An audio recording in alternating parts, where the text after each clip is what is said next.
Olá pessoal, tudo bem? Vamos aqui começando, esperando a galera entrar, esperando o grande Caio Curte entrar, para a gente poder começar essa live, onde nós vamos falar sobre oportunidades e desafios na área de licitações de obras públicas.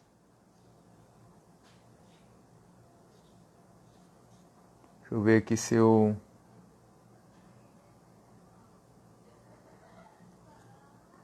Caio entrou, vamos chamar ele.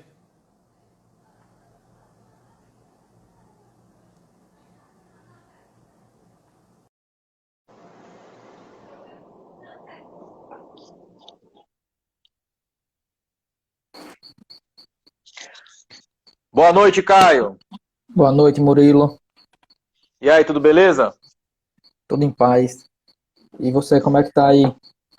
Na luta de sempre aí na quarentena, no home office. Ave Maria, esse negócio de home office não dá muito certo não, viu? Rapaz, também para mim não é muito bom não. Só que eu tô gastando com comida não, não tá valendo a pena. Eu acho que essa é a Pois, preocupação de todo mundo, viu? com certeza. Pois vamos lá, grande Caio. Primeiramente, antes da gente começar aqui, eu queria que você se apresentasse, pessoal, falasse um pouquinho de você aí para as pessoas lhe conhecerem e saber um pouco da sua carreira, o que você anda fazendo. Meu nome é Caio, como o Murilo disse, conhecido como Caio Corte. Sou engenheiro civil, tenho pós-graduação em Engenharia de Segurança do Trabalho, e acabei me especializando e trabalhando mais nessa parte de obra pública, mais de licitação. E aí, em 2016, quando eu me formei, estava um mercado péssimo e o local que eu encontrei para dizer assim, ó, esse ramo daqui não para. É o ramo da obra pública. A obra pública não para, está sempre necessitando, é UBS, é reforma, é escola, então é um ramo que mesmo estando um mercado menor, é um ramo que não para. E por ter vivido desde pequeno no ramo público, minha mãe sempre foi secretária de saúde, secretária de finanças, então eu cresci dentro da administração pública. Mesmo antes de trabalhar como engenheiro, eu sempre trabalhei dentro da administração pública. Então, essa parte, o conhecimento que eu trabalho nessa área de licitação já vem de 8, 9 anos para cá. Entendi. Eu também, por exemplo, hoje à tarde estava fazendo aqui análise de uma obra, de um orçamento de uma obra que vai passar por licitação. Então, realmente não para nem nesses momentos aí de Isso. quarentena, de isolamento, a gente continua trabalhando. Agora, uma pergunta que as pessoas sempre me fazem, Caio, e que eu queria que tu desse aqui um depoimento, é o seguinte: muita gente começa a estudar a parte de orçamento, começa a estudar a parte de licitação, mas o que as pessoas querem saber é o seguinte: como é que eu começo a atuar na área? E eu queria que tu contasse um pouco da tua experiência. Como é que tu conseguiu os primeiros trabalhos nessa área? Então, assim, a área de licitação é um ramo gigantesco e pouco concorrido. Muita gente não tem o conhecimento. E aí, dentro da licitação, você consegue trabalhar dentro da administração pública ou dentro da administração privada, que presta serviço para a administração pública. O que acontece? Falar Alagoas, tá? São 102 municípios.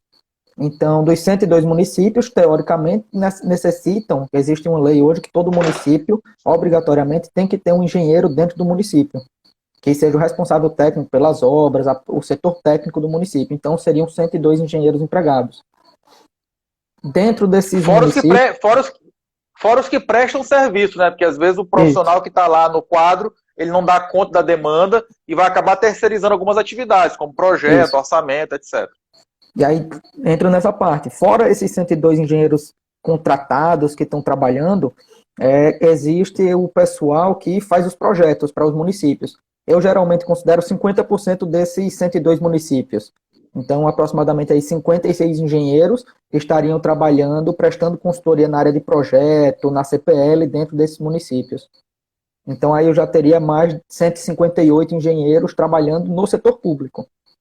E aí, agora, se a gente for pensar agora da administração privada, prestando serviço para o setor público.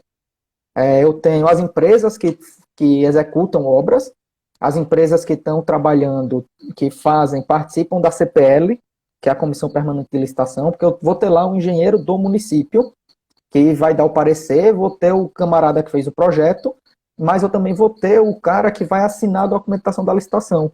E muitas vezes esse profissional é um profissional terceirizado por ter experiência e o conhecimento técnico necessário para atuar nessa área. E aí tenho aí, aqui em Alagoas, hoje deve ter na base de 100, 200 empresas que executam obra pública. E aí dessas 100, 200 empresas, toda empresa perante o CREA, o Conselho Regional de Engenharia, precisa ter um responsável técnico.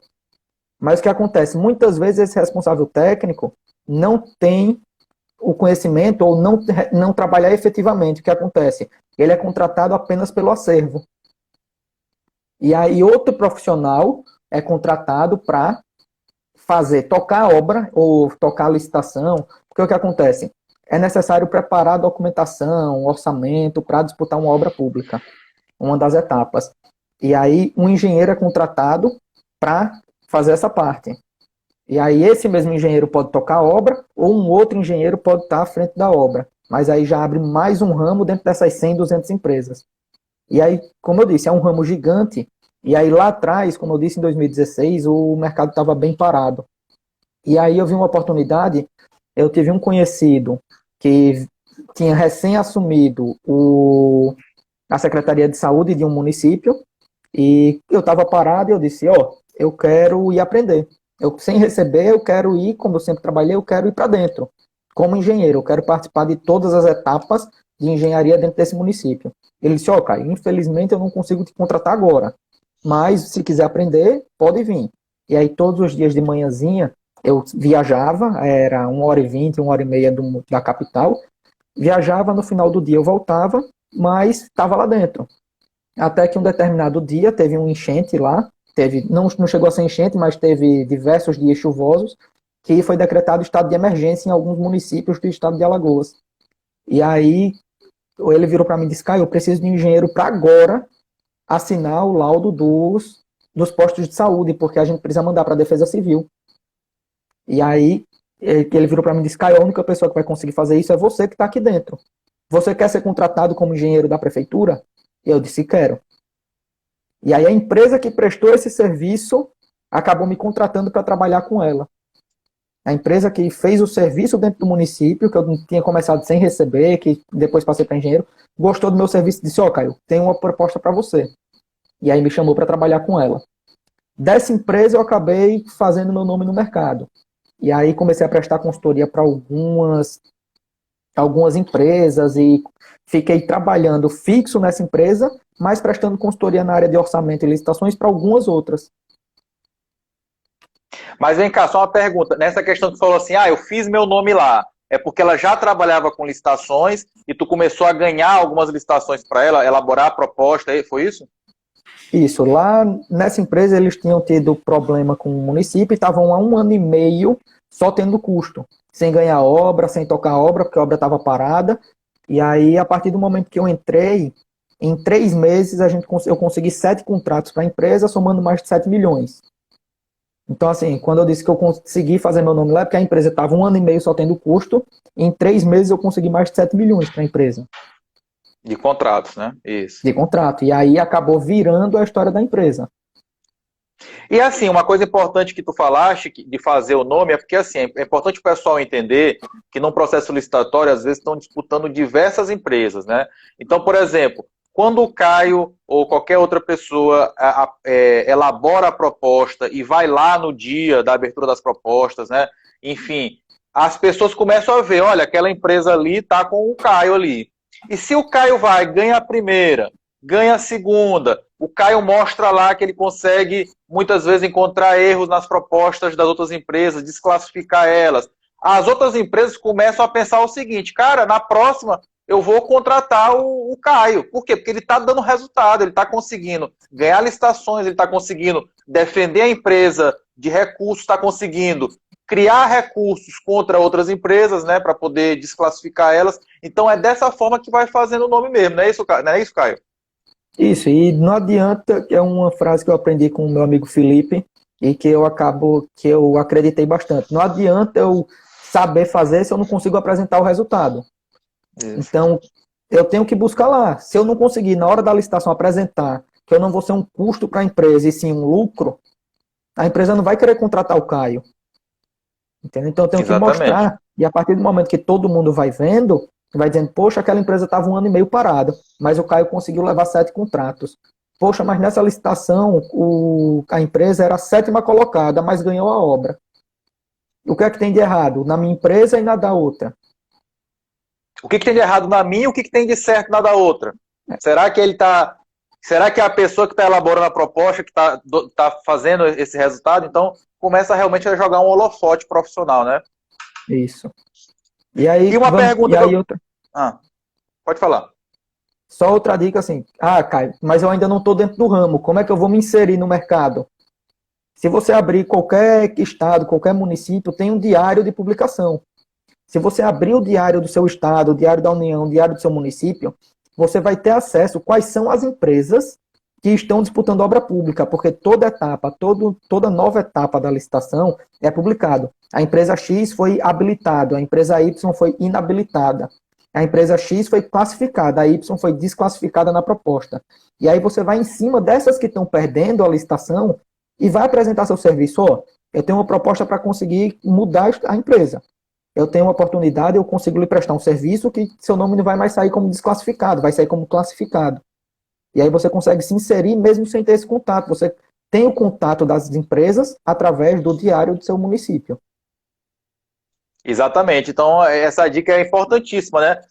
Para tu descobrir quais são aquelas empresas que podem precisar do teu serviço, tu começa a procurar as licitações que estão ocorrendo. E uma coisa interessante também, Caio, que é uma dica que eu dou sempre para os meus alunos, é importante lembrar que o processo de uma licitação, ele é todo público. Então, por exemplo, nada me impede eu, enquanto estudante, enquanto profissional de engenharia ou de arquitetura, ficando sabendo onde é que está tendo uma licitação, eu posso ir lá assistir. Então, eu indo lá assistir, eu posso ter já, primeiro, eu posso ter um contato com as empresas ali na hora da saída e tal, posso ter esse contato e posso começar a entender como é que funciona o processo, o que as empresas, os profissionais estão apontando de erro nas propostas dos outros. Então, ali é uma forma de aprender na prática. Então, as pessoas falam muito que não tem prática na engenharia. E eu estou dizendo aqui que existe um local que tu pode ter a prática gratuitamente, só realmente tendo a proatividade de buscar essa informação. Não é verdade? Isso, você pode pedir cópia da documentação. Poxa, eu não entendi o que foi que aquela empresa falou. Depois da sessão, você solicita a cópia do processo, vai entender, ver o que é que a proposta dos concorrentes estão apresentando, o que é que um alegou, o que o outro alegou. Você pede cópia do processo, consegue ter a prática e estudar em casa com aquela prática que você teve.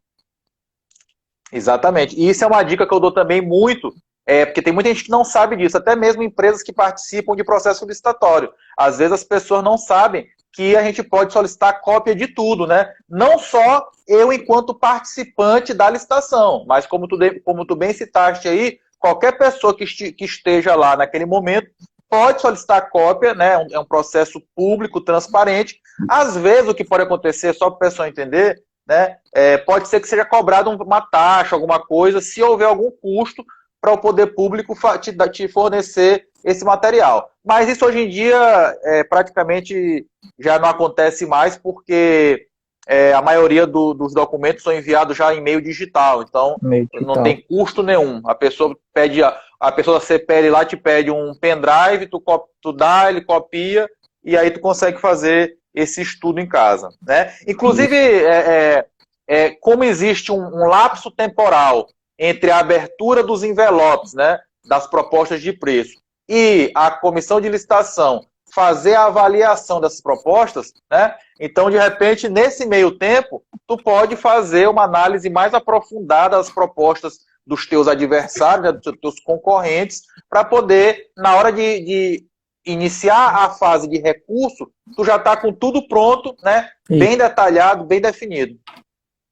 Isso, porque vai abrir, você entrega os 2 envelopes na mesma hora, junto com o seu credenciamento, e aí vai abrir o da habilitação, se for tomada de preço, concorrência, Quando abrir, todas as empresas vão ter acesso a todos esses documentos e vão fazer suas alegações. Vão alegar, ó, empresa tal, mas você pode pedir cópia e passar todo esse tempo. Aí a CPL vai suspender a sessão e vai marcar uma nova data de retorno. E aí, quando ela tiver analisado tudo, você também vai ter analisado tudo no mesmo prazo dela. A diferença é que a CPL tem 30 processos licitatórios, você vai ter um para analisar. E aí você vai ter o mesmo tempo que ela tem para analisar sozinho essa licitação, com calma, sem a pressão, sem uma pessoa conversando do lado. E quando ela publicar a decisão dela, você consegue entrar com recurso já embasado. Exatamente. Caio, uma pergunta que as pessoas sempre me fazem, e eu queria ouvir de você aí que atua muito nessa área, é o seguinte: eu não quero saber quanto você cobra, mas eu quero saber como você cobra por prestar esse serviço. Porque existe sempre aquela questão, tem gente que queria que tivesse uma tabela pronta, né, onde a gente pegasse lá por metro quadrado, enfim. Tem gente que diz, não, é por percentual da obra. Tem gente que diz que não, é um valor fixo, dependendo da complexidade do orçamento. Então, eu queria ver, na tua opinião, no teu depoimento aí, como é que você faz para poder aferir esses custos e passar um valor para o cliente. Eu trabalho com 2 tipos de proposta, Murilo. Um é pagamento antecipado até o dia da licitação, para eu iniciar o serviço, e o outro é através de resultado apresentado. O primeiro é um valor mais baixo, porém, você não depende do seu resultado. Caio, eu vou cobrar 2.000 nessa proposta, certo? Mas aí como é que eu chego em 2.000, R$ 1.000, 3.500? Depende da complexidade, ó. A licitação pede o quê? Pede memória de cálculo? A licitação pede composições unitárias? A licitação pede cálculo de BDI? A licitação pede o quê? Então, eu primeiro analiso quantos documentos a minha licitação pede.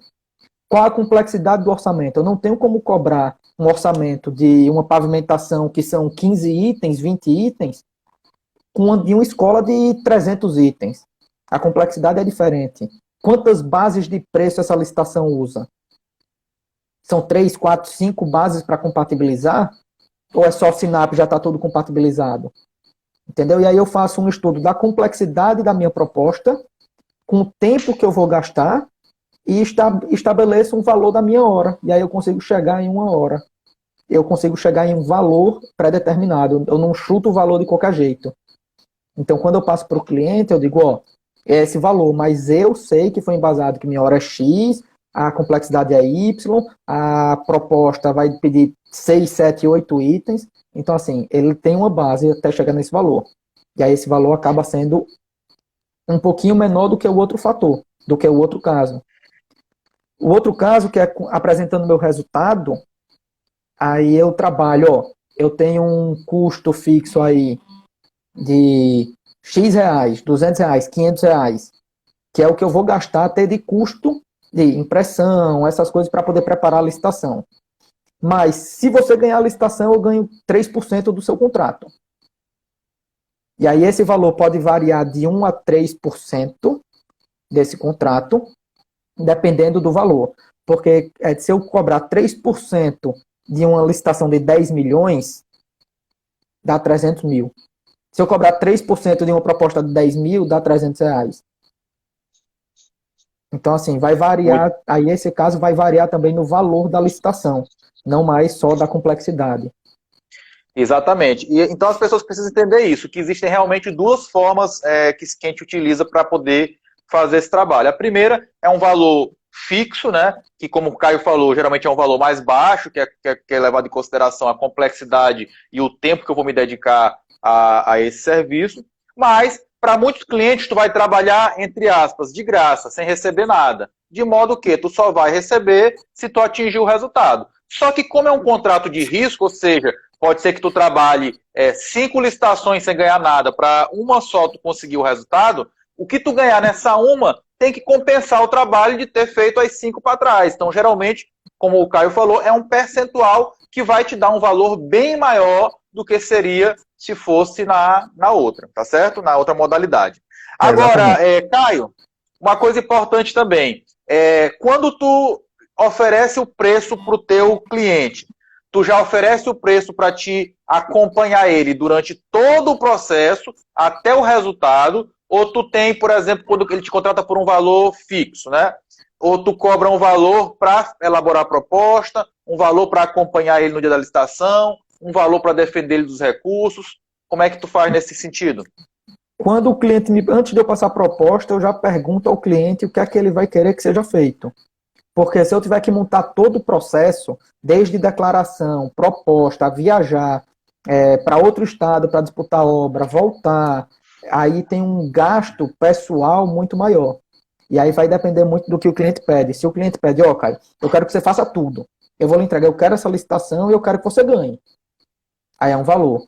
Mas aí muitas empresas dizem, Caio, eu quero que você elabore a proposta certinha e eu vou mandar alguém representar. Se tiver recurso, se alguém reclamar, aí você se defende. E aí são dois valores diferentes. Aí por isso que eu digo, aí a complexidade muda. Exatamente. Então, por isso, pessoal, eu queria só deixar esse alerta para vocês, né? Caso vocês não tenham detalhado no momento da conversa com o cliente o que ele quer, como o Caio falou aí, você estabelece lá na sua proposta exatamente a que se refere aquele valor. Olha, esse valor aqui é apenas a elaboração da proposta orçamentária. Por quê? Porque se tu não estabelecer isso, deixar isso muito claro, o cliente pode querer abusar, achar o seguinte, não, peraí, tu me passou esse valor, agora tu tem que fazer tudo, né? Então tem que deixar bem estabelecido mesmo na proposta aquilo que se refere àquele valor que tu passou, tá certo? Caio, agora uma outra pergunta também, que até tu falou aí sobre isso um pouco, e eu queria para tu esclarecer para o pessoal o seguinte. A gente sabe que na elaboração de uma proposta, de uma licitação, existem duas etapas, né? São dois envelopes. O primeiro envelope é a parte de habilitação, né, que vai envolver documentos, né, da empresa, também tem alguns documentos contábeis, certidões negativas, a documentação de habilitação técnica que se refere ao acervo, à CAT, enfim. E existe uma outra que é a que eu digo que é a de engenharia mesmo, que é elaborar a proposta, o orçamento, a composição, etc. e tal. A pergunta que eu faço para ti é a seguinte: quando um cliente te pede para te fazer tudo, você realmente, enquanto engenheiro, consegue fazer tudo? Ou quais são as suas limitações? Qual tipo de ajuda você precisa para poder elaborar se o cliente quiser que tu faça tudo para ele? Assim, fecho muito contrato fazendo tudo. Porque, com todo respeito na parte jurídica, mas a parte da habilitação é mais imprimir documento. Mas aí eu vou ter que ter todo o suporte da contabilidade, do setor jurídico da empresa, tudo. Porque assim, eu não vou ter acesso ao contrato social da empresa. O contrato social da empresa está pronto. Eu não tenho acesso ao balanço da empresa. Não sou eu que elaboro o balanço da empresa, é o contador. Então eu elaboro, eu monto todo, faço o checklist do edital e junto a documentação. Mas essa documentação a empresa tem que me enviar. Exatamente. Aí que eu queria chegar com o pessoal entender bem isso, né?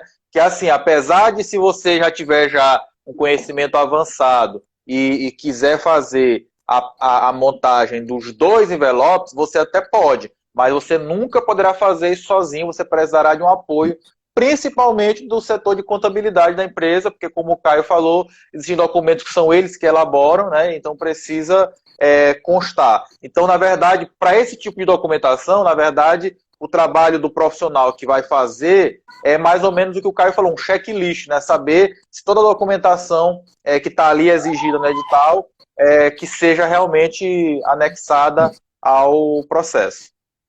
Certo? Isso é ter uma atenção nos editais, que eles gostam de botar casca de banana. E botar dois itens e um tópico. Entendeu? Justamente para, todo mundo sabe a realidade do país hoje, que muito município quer colocar o seu favorecido. Então ele acaba botando nas entrelinhas itens que vão lhe inabilitar. E aí, se você não lê o edital realmente concentrado e fizer um checklist, sua possibilidade de ser inabilitado é muito grande. Dá um exemplo aí, Caio, de alguns exemplos dessas cascas de banana que tu já encontrou, para o pessoal se ficar atento. Um exemplo, todas as licitações do estado hoje aqui, dos municípios, tá?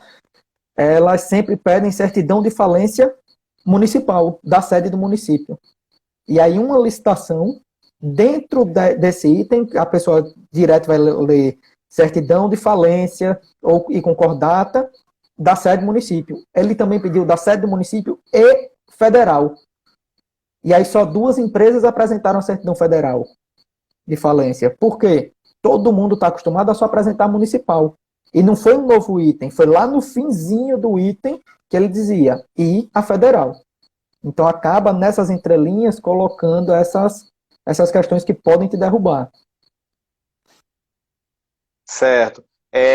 Eu vou te fazer aqui 2 perguntas que é o pessoal que está fazendo aí. O Pedro perguntou o seguinte, a visita técnica, né? Porque, para o pessoal entender aí, quando há uma licitação, há uma visita técnica. Essa visita seria para o construtor conhecer o local da obra, né? Para evitar que depois, lá na frente, ele se dissesse desconhecer o local, né? Dissesse assim, não, eu não sabia que aqui o local era de difícil acesso. Então, é exigido isso. Aí o Pedro perguntou, a visita técnica é obrigatória, Caio? Eu não vou saber a súmula ou acórdão do TCU de cabeça. A visita técnica hoje não é mais obrigatória, mas você precisa apresentar uma declaração que tomou ciência dos fatos e que assume o risco. Eu não quero viajar para fazer a visita, mas eu assumo o risco de construir. Exatamente. Então, só para poder ratificar o que o Caio está falando, então é isso. Hoje, né, no edital de licitação já vem a possibilidade de que você não faça a visita e que você faça um documento atestando que conhece o local para depois evitar solicitação de algum aditivo, alguma coisa em relação a essa questão da localidade. Mas assim, pessoal, uma dica que eu dou para vocês, é muito importante que vocês façam a visita. Por quê? Porque tu precisa conhecer os meios de acesso à obra, né? Por exemplo, tem obra aqui no estado do Maranhão que o local só chega de barco, né, para levar o material. Então, se tu não conhecer esse tipo de situação, tu vai ter um prejuízo imenso, porque tu vai fazer uma proposta orçamentária considerando que o material vai ser entregue na porta da obra e tu vai perceber que, na realidade, tu vai ter que atravessar o material em barquinho. Então, enfim, vai ficar muito mais caro. Então, essa visita ela é imprescindível. Uma outra coisa também que você precisa saber ao visitar o local da obra é saber a disponibilidade dos insumos, né? Onde é que tem fornecedor de areia mais próximo, onde é que tem fornecedor de pedra mais próximo, onde é que tem local para botar fora mais próximo, enfim. Se você não souber esses detalhes, você também pode ser levado a erro e cometer erros bastante graves. E aí, uma outra pessoa aqui, acho que foi o Edilson ou Edilton, ele perguntou uma coisa também que me perguntam demais. A pessoa se formou, montou a sua pequena empresa de engenharia. Como é que ela faz para começar a participar de licitações, uma vez que ela muitas vezes não vai ter o acervo técnico para poder concorrer? Certo. Eu vou falar o meu ponto de vista, pelo que a gente já conversou diversas vezes. O meu ponto de vista é um pouco diferente do seu, Murilo, quanto à questão do acervo operacional, profissional, empresa. Mas eu comecei sem operacional nenhum. Por quê? Hoje, querendo ou não, tem gente que vai defender que o operacional existe e tem gente que defende que o operacional não existe. O CREA vai dizer que o acervo é do engenheiro, o TJ vai dizer que a empresa tem que ter o acervo. Então, por existir essa briga até hoje, não é 100% estabelecido, o operacional tem que ter. Então, você vai ter município, vai ter engenheiro no município que vai entender que é só o profissional, e aí você vai começar disputando essas obras até você conseguir montar o seu operacional. E aí o que acontece? Eu abri a empresa hoje, o que é que eu preciso, Caio? Eu estou recém-formado, eu não tenho experiência, eu não tenho nenhuma CAT nem profissional. Eu chamo de contrato de gaveta. Você convida um profissional que você tenha conhecimento. É o seguinte, vou começar a disputar obra pública, eu não tenho condições de estar pagando 5, 6, 7 mil para você estar aqui como responsável técnico. A proposta que eu tenho a você é o seguinte, a gente vai fazer um contrato, porque eu chamo de gaveta. Ele vai ficar guardado, é um contrato, entre aspas, fictício. Mas que o camarada, o profissional vai ser responsável na execução da obra, quando eu ganhar. E aí você não vai fechar, mesma coisa daquela questão do contrato para elaborar o serviço. Ao invés de você fechar 3 mil, 4 mil, 5 mil, 6 mil reais com ele por mês, você vai fechar com ele porcentagem da obra. você vai ser meu responsável técnico, eu vou utilizar o seu acervo e você vai receber 1% de todas as minhas obras. Entendeu? E aí você consegue ter o acervo técnico do profissional, nesse caso. Entendeu? E Exatamente. aí, Então, disputa a obra sim. então só para resumir aqui o que o Caio falou. Hoje ainda existe uma polêmica muito grande entre o atestado operacional. Só para o pessoal entender, que tem gente aqui que talvez não esteja nem entendendo o que é isso, é o seguinte. Quando uma empresa vai participar de uma licitação, no edital de licitação pode exigir, pode ter casos que vão exigir, dois tipos de documentação para habilitar aquela construtora. Uma seria a empresa comprovar que já executou obras similares. Aí, nesse caso, vai dizer assim, por exemplo, se é uma obra de um pátio de concreto, então lá no edital de licitação vai ter, olha, a empresa precisa demonstrar que já executou 500 metros cúbicos de pátio de concreto de 30 MPa, tá certo? É importante dizer que esse valor, esse quantitativo, ele só pode ser exigido para a empresa e em cima dos itens de maior relevância do orçamento. E até, no máximo, 50% do valor que constar lá no edital de licitação. Por exemplo, se o pátio é de 1.000 metros cúbicos, só pode ser exigido no edital até 500 metros cúbicos. Agora, isso é um ponto polêmico. Por quê? Porque muita gente pensa o seguinte, não, mas a experiência é do profissional e não da empresa. Então, algumas licitações, por conta disso, não irão exigir o atestado, a comprovação da empresa. Nesse caso, para quem perguntou aí, quem está começando tem que ficar filtrando, caçando esses editais que não exigem, né, a comprovação da experiência da empresa. Então ele começa a fazer essas obras que só exigem do profissional, e aí se ele não tiver essa experiência, como o Caio falou, eu faço um contrato com um profissional que tenha esse acervo, né, para que ele possa, então, emprestar, digamos assim, para que eu possa participar da licitação. E aí eu vou começando a adquirir a experiência, a comprovação da experiência da minha empresa, tá certo? Para que futuramente, ao participar de licitações que exigem a comprovação também da empresa, eu possa participar. Então, obviamente, que quem está começando, a quantidade de licitações que vai poder participar é menor devido a essa exigência em si. Só para complementar, Murilo, aí muita gente já me perguntou, Caio, eu vou ter que depender sempre desse profissional para ter o acervo profissional? Não. Quando eu comecei uma obra, ele obrigatoriamente tem que ser o responsável técnico. A gente só pode substituir ele por profissional igual ou superior. E como é que eu vou montar meu acervo? A RT vai ser em equipe. O CREA hoje permite que ele seja o engenheiro responsável e você o corresponsável. Então, todo aquele acervo dessa obra, que você usou dele, você também vai ter. Então, a partir da próxima obra que peça o pátio de concreto, você não vai mais precisar pagar ele, você vai ter o seu acervo. E aí você vai montando tanto da empresa quanto o seu profissional. Exatamente. E quanto à questão da empresa, pessoal, é importante dizer o seguinte, toda empresa, quando ela termina uma obra, ela vai fazer um documento, onde esse documento vai ter lá os quantitativos dos principais serviços daquela obra, para que o contratante, o cliente para quem você prestou esse serviço, ateste que aquilo foi executado. Essa aí vai ser uma comprovação que a empresa executou esse trabalho. Quanto a isso, Caio, tem alguma dica a mais em relação a essa questão de como comprovar essa experiência? Eu vou só expor rapidinho qual o meu pensamento quanto ao acervo operacional, porque é um fator que muita gente acaba me perguntando, Murilo. E como eu disse, muita gente vai pensar diferente. E eu sempre uso o seguinte exemplo: se eu rompi o ligamento do meu joelho, eu vou procurar o hospital, eu vou procurar o médico especialista. Eu procuro o médico especialista. Ah, Caio, mas eu vou procurar um médico especialista fazer a cirurgia na rua? Não. O que é que o hospital vai ter que me fornecer? Estrutura, condição financeira, equipamento, material. Mas quem vai fazer a minha cirurgia é o engenheiro, é o médico, no caso. Então, no meu ver, o que é que a empresa tem que comprovar? Não é a capacidade técnica, é a capacidade financeira, econômica, estrutura de máquina, equipamentos. Isso, para mim, seria a condição técnica da empresa. Se ela tem equipamento, se ela tem profissional qualificado.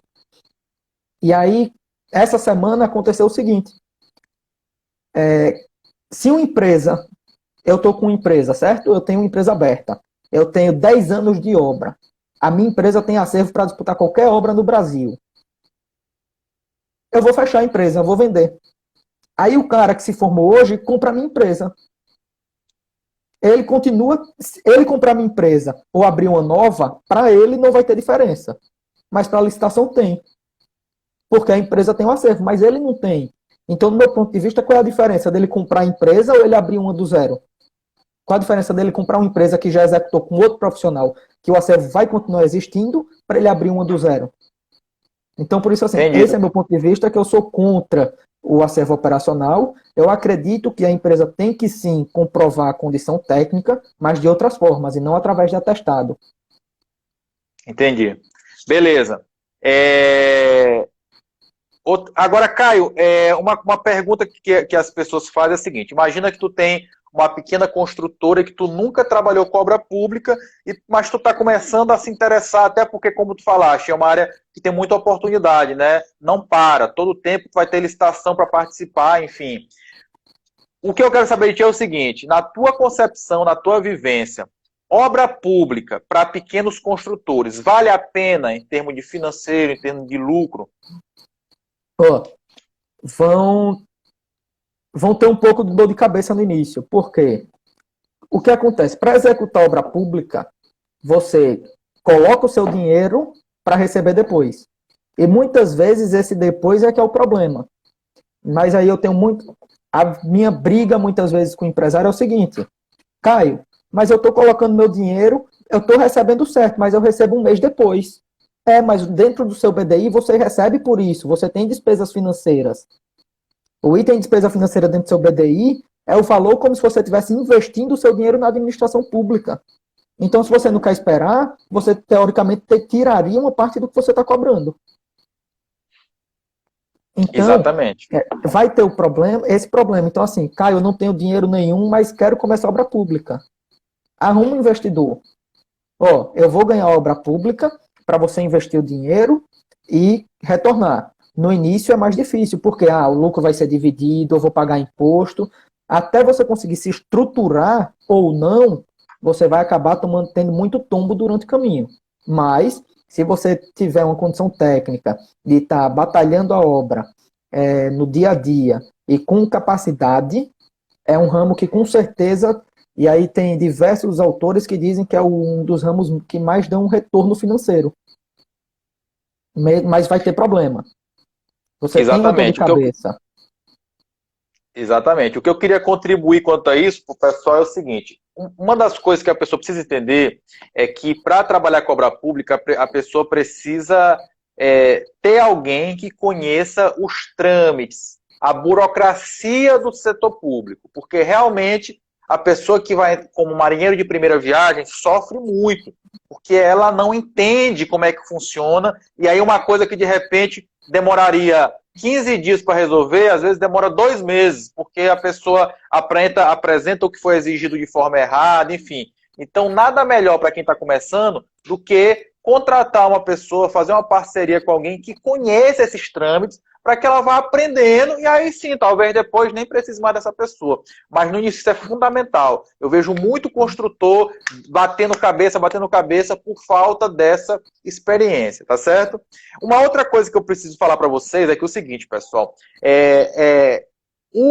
a licitação, de acordo com a Lei 8666, pode ser lançada uma licitação apenas com o projeto básico. Porém, o que acontece é que muitas vezes esse projeto básico nem chega a ser um projeto básico, é um projeto horroroso, é uma ideia, e aí alguém foi lá e mandou aquilo para a licitação de qualquer maneira. Então, uma coisa muito importante é que realmente você faça uma análise, não apenas preencha a planilha, faça uma análise se aquela planilha, se aqueles quantitativos, aqueles serviços que estão ali naquela planilha são o suficiente, o necessário para fazer a obra. Porque eu já peguei muito caso em que era um orçamento completamente furado. E aí eu cheguei para o meu cliente e disse: olha, eu, se fosse você, não participaria dessa licitação, porque a quantidade de erros que eu peguei aqui durante o projeto, durante o orçamento, são muito grandes e o risco é muito alto, né? Porque assim, a gente às vezes até faz o questionamento da comissão de licitação antes.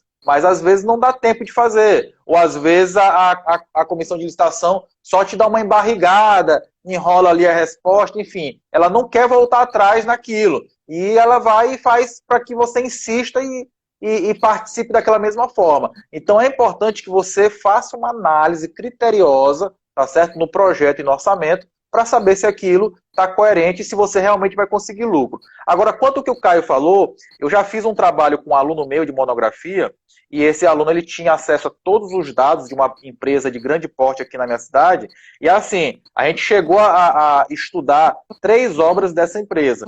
E assim, em 2 dessas obras, o lucro, passou de 40% do valor da obra. Então, assim, em algumas obras o lucro realmente é muito grande, mas a gente só tem que tomar o cuidado para que a gente evite entrar nas barcas furadas, né? Que são essas que vai dar problema, então é melhor não participar do que participar de qualquer maneira. Porque tem muita gente que simplesmente entrega uma planilha para uma pessoa, um planilheiro, e diz assim, baixa 20% aí o cara vai lá, baixa tudinho, entrega, ganha a licitação, e agora? Para poder executar essa obra que está cheio de inconsistência. Às vezes nem o aditivo consegue salvar a obra.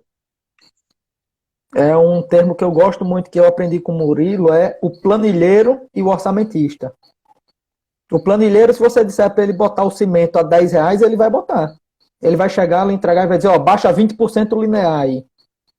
Só que aí quando você baixa 20% de qualquer jeito, pode ser que lá no início da obra você tenha 20% de prejuízo e lá na frente você fosse ter 40%, 50% de lucro.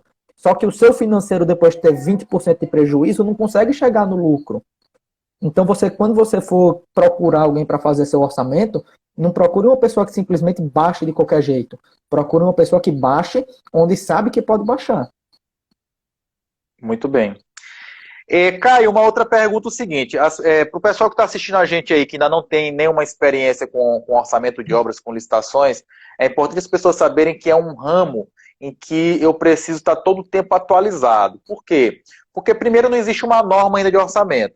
Segundo, que apesar de existir uma lei, que é a Lei 8666, existe também a lei, por exemplo, do RDC, enfim, existem algumas legislações, mas a todo tempo vai havendo decisões judiciais, enfim, sobre a questão de como elaborar o orçamento, o que pode, o que não pode, que são chamados acórdãos, né? Então, os acórdãos vão acabando também definindo alguns critérios que a gente precisa seguir. Então, a pergunta que eu faço para ti é a seguinte, que as pessoas me perguntam bastante.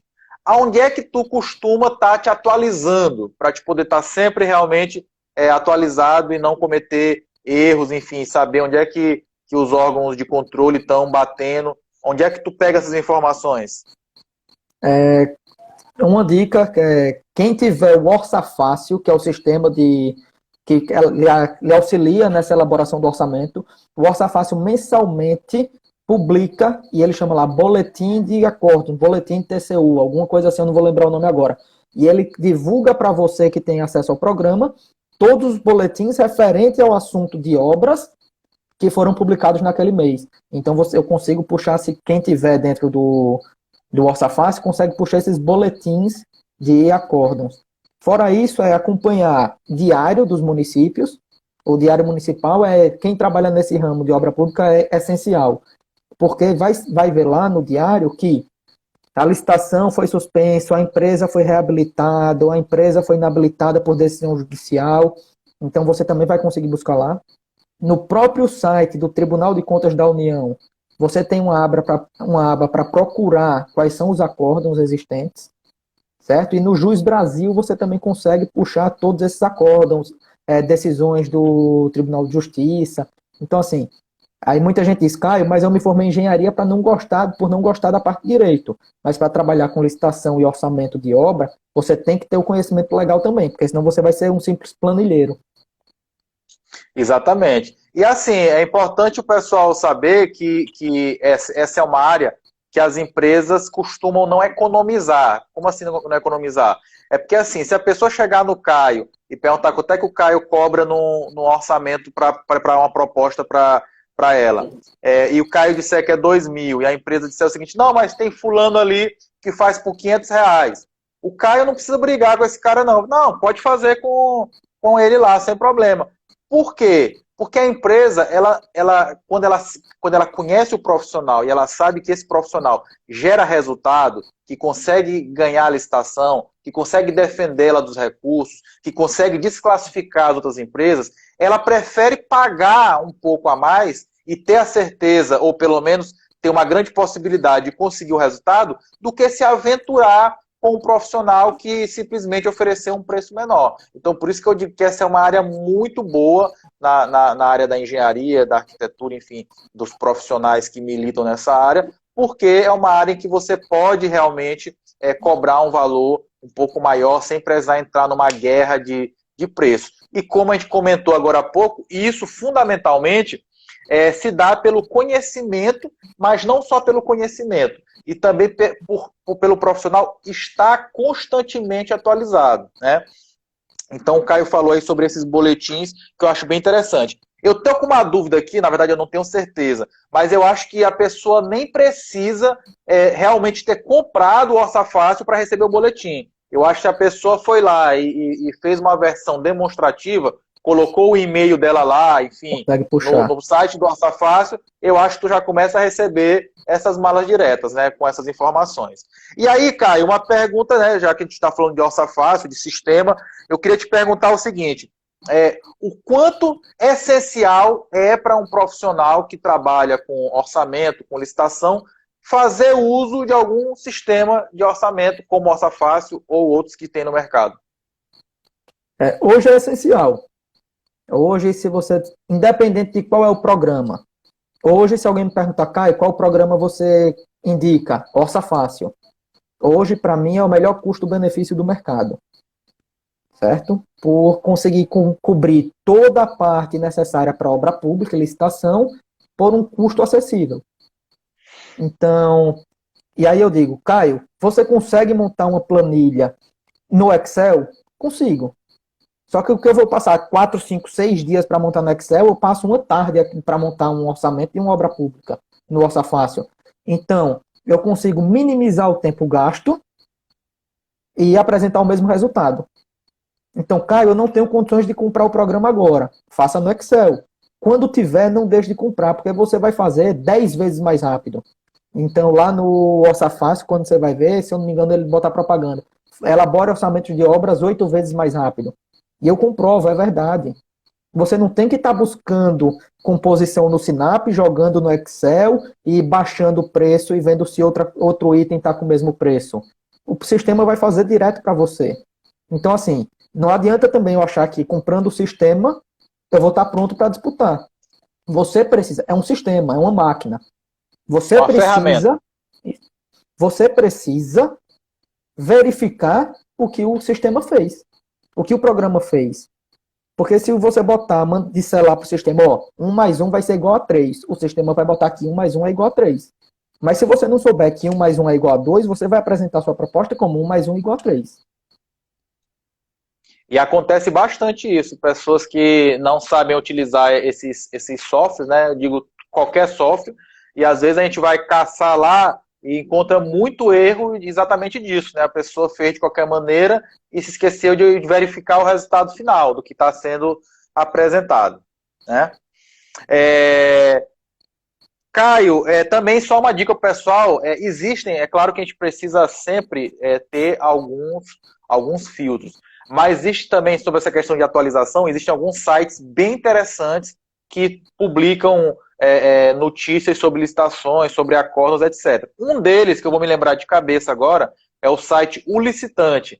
É um site bem bacana, tem muita informação lá, e o interessante é que esse tipo de site, ele já pega aquele acórdão e bota numa linguagem bem didática para você entender, enfim. Então, acho que vale a pena a pessoa pesquisar esses sites de referência aí, tá certo? Quanto a livros, Caio, quais são os livros de orçamento e de licitações que tu recomenda? Eu trabalho muito hoje com, não diria livro, mas eu uso um estudo referencial do Tribunal de Contas da União quanto às taxas de BDI, o Acórdão 2622, que também é referência para quem trabalha nessa área na parte de BDI, a Lei 8666, a 10.520, que é para pregão, o decreto 7.983, que fala sobre orçamento para obra pública, o decreto estadual para Alagoas, que é o 2.862. Então, assim, são decretos. Se a gente for acompanhar, já existe uma nova lei redigida, sem publicação, para licitação, mas de livro também tem o do Dória, que é um bom livro, mais geral para orçamento, certo? E eu pesquiso muito juridicamente, livro, Tribunal de Justiça, acórdão, porque os livros já foram publicados, as novas decisões continuam vindo. Então, muitas vezes o livro não está atualizado. Por isso que eu sempre Exatamente. indico, procure a lei que você vai ter o mais próximo possível do atual. Nessa área é muito importante essa dica aí, porque o livro ele fica desatualizado muito rápido na área de orçamento. O cara lançou um livro aqui, aí daqui a um mês sai um acórdão que de repente já mudou alguma coisa daquele livro lá. Agora, existe só para o pessoal entender, para mim, na verdade, para quem vai trabalhar com orçamento de obras, especificamente para licitação, que é o tema da nossa live, o principal material é um manual do TCU, que é gratuito, né? Tu vai lá no site do TCU, chama Manual para Elaboração de Propostas, uma coisa assim. É bem fácil de achar esse manual, e lá já tem mais ou menos perguntas e respostas, né? Ele sai fazendo as perguntas e sai respondendo, comentando. Então é realmente bem interessante, beleza? Murilo, eu Caio! deixei passar Oi. aqui só mais uma Pode dica falar. rapidinho. No Tribunal de Contas do Paraná, existem uns cadernos técnicos do Hamilton Bonato, que são gratuitos também, são 9 cadernos técnicos, e ele lhe dá diretrizes para a pessoa que trabalha desde lá do setor público, com projeto básico, até a fiscalização. E ele lhe dá uns quadros de fiscalização, um checklist para você, que vai lhe perguntando: a empresa já apresentou RT? Sim, não, observação. Ele já lhe dá alguns quadros de fiscalização prontos. É gratuito também, são 9 cadernos Onde é que técnicos. é? Em qual site? No Tribunal de Contas do Paraná. Se você pesquisar no Google, Caderno Técnico Hamilton Bonato, você vai ter acesso a esses 9 cadernos técnicos. Eu tenho eles salvos em Isso. PDF, Murilo. Eu vou te encaminhar eles também, que aí a gente pode divulgar nos grupos. Isso. Caminha lá no grupo VIP, no Elite VIP lá, o pessoal vai gostar. Pronto, vou encaminhar lá hoje. Um outro local que também tem, para finalizar aqui, que a gente está quase chegando na hora, um outro local também que tem algumas coisas bem interessantes são no site do IBRAOP, que é o Instituto Brasileiro de Auditoria de Obras Públicas, né? Então, para quem trabalha nessa área também, esse site tem muita informação interessante, beleza? Bem, pessoal, recados finais aqui, sempre pedir para vocês aquele favor, para vocês fazerem para a gente, tirem um print aqui da live, postem lá nos stories de vocês, marquem o Caio, para que ajude a gente a poder ajudar mais pessoas, tá certo? Isso é muito importante para o nosso trabalho. E vou deixar, então, agora o Caio se despedir, as palavras finais, porque faltam 3 minutos para encerrar a nossa live. Só lembrando, essa live aqui vai ficar no YouTube, no Instagram 24 horas, e eu vou copiar ela e vou jogar também lá no YouTube, beleza? No meu YouTube. Caio, tu tem aí 2 minutos. Só agradecer, Murilo, mais uma vez a você. Já é a segunda ou terceira live que a gente está fazendo junto, e sempre é uma nova dinâmica, é uma nova conversa. E muito obrigado mesmo por estar sempre a gente conseguindo mandar essa informação, compartilhar esse conhecimento com muita gente. Agradecer a todo mundo que esteve aqui presente, tá? Algumas pessoas, o Jason, o Márcio, o pessoal estava contribuindo aqui no chat. Então, agradecer, que o tempo é curto para conseguir falar com todo mundo e responder tudo, mas entra no meu Instagram, manda uma mensagem, fala com o Murilo, que a gente está disponível para ajudar todo mundo, certo? E agradecer bastante a vocês.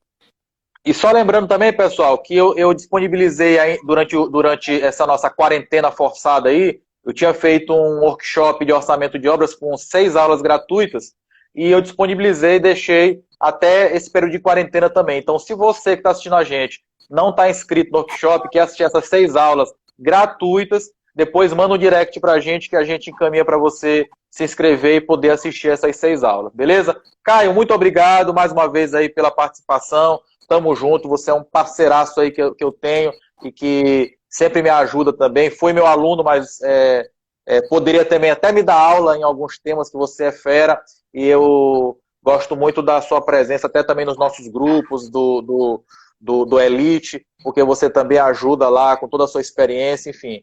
Então, muito obrigado mais uma vez. Galera, muito obrigado a todos vocês que assistiram a gente. Quem puder, faça esse favor pra gente, tira um print aí, manda lá nos stories e a gente vai deixar essa live salva 24 horas e depois ela vai lá pro YouTube. Valeu, grande Caio. Grande abraço. Valeu, Murilo. Valeu, abração, galera.